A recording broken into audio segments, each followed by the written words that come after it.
Assalamualaikum warahmatullahi wabarakatuh. Ketemu lagi dengan saya Uli. Apa kabar hari ini? Good mood atau bad mood? Apapun yang kita rasakan saat ini tentunya karena ada kejadian yang menyertainya ya. Nah, ngomong-ngomong soal bad mood, video kali ini saya akan bahas tentang inner child dan bagaimana cara berdamai dengannya. Penasaran dong, apaan sih inner child? Ya udah, kita bahas aja langsung ya. Pernah gak sih kita merasa sudah belajar ilmu parenting kesana kemari, belajar teorinya, katanya nggak boleh bentak sama anak, terus kalau anak tantrum tuh harus diapakan gitu ya. Tapi seringkali kita lupa gitu ya, sudah membentak, mukul, jewer, terus malamnya kita cuma bisa nangis, nyesel. Kenapa ya? Kan sudah tahu ya nggak boleh, terus kenapa aku tuh masih ngelakuin gitu. Nah, ini bisa jadi karena ada inner child di dalam diri kita. Apa sih inner child? Mungkin kamu udah sering banget denger ya. Sekarang tuh udah sering orang ngomong inner child, inner child. Wah, ini gara-gara inner child gitu. Tapi sebenarnya inner child tuh apa sih? Nah, inner itu kan artinya di dalam, child kecil. Jadi inner child itu adalah ada sosok kecil di dalam diri kita yang terjadi akibat adanya kejadian di masa lalu. Inner child ini sebenarnya nggak selalu negatif, ada juga yang positif gitu. Banyak yang punya inner child positif dan menyenangkan. Yang menjadi tantangannya adalah ketika kita memiliki inner child negatif. Nah, berikut saya akan kasih tips ke kamu apa aja sih yang bisa kita lakukan untuk mencoba berdamai dengan inner child kita yang negatif.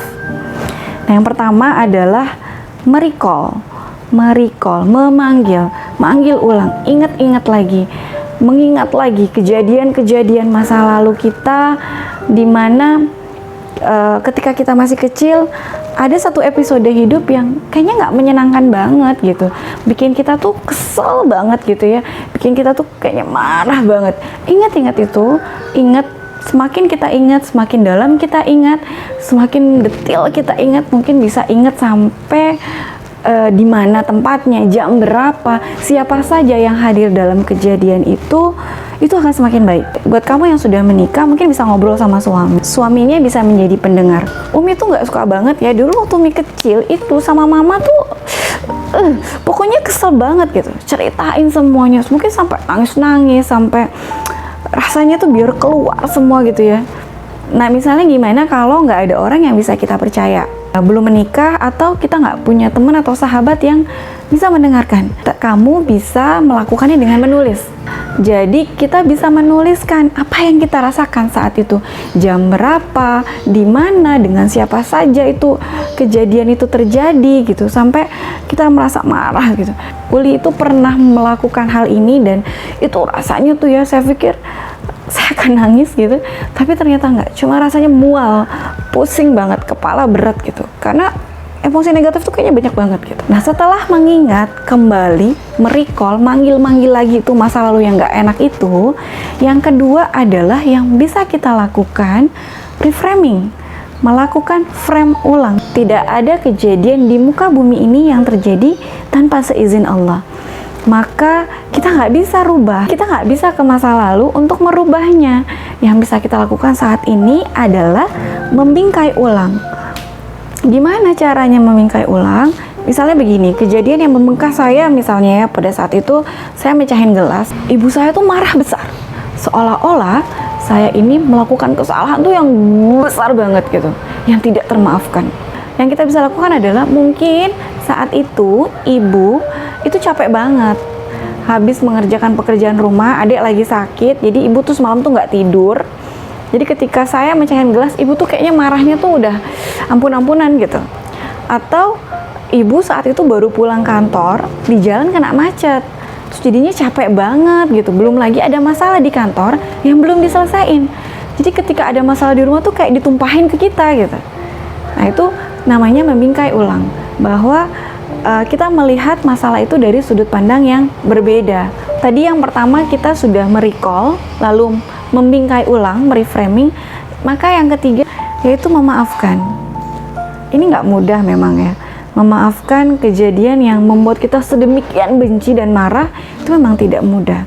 Tapi kalau Allah saja Maha Pengampun, kenapa kita manusia biasa tidak bisa memaafkan dan mengampuni? Apalagi yang kita maafkan itu adalah orang tua kita sendiri. Nah, bagaimana prosesnya? Di proses ini memang butuh waktu yang lama ya. Nah, nanti waktu itu yang akan menjawab. Kita berusaha saja terus untuk melapangkan dada, menerima bahwa mungkin saat itu orang tua kita memang tidak tahu ilmunya. Saat itu akses internet, akses informasi itu belum seperti saat ini. Lalu yang namanya manusia itu kan memang tempatnya salah dan khilaf. Jadi wajar saja saat itu ibu sama bapak itu mungkin salah dalam mendidik kita. Nah, caranya adalah dengan mengingat-ingat kembali kebaikan. Kan banyak sekali kebaikan yang sudah dilakukan. Misalnya kita masalahnya dengan orang tua. Kita ingat lagi, oh ibu tuh kan sudah mengandung saya 9 bulan. Bapak itu sudah luar biasa bekerja keras untuk mencari nafkah sehingga kami bisa hidup layak. Sehingga saya bisa sekolah di tempat yang terbaik. Itu adalah sebuah proses memaafkan. Pelan-pelan sounding saja terus terhadap diri kita. Mungkin jangan sekali ya, tapi berkali-kali setiap hari.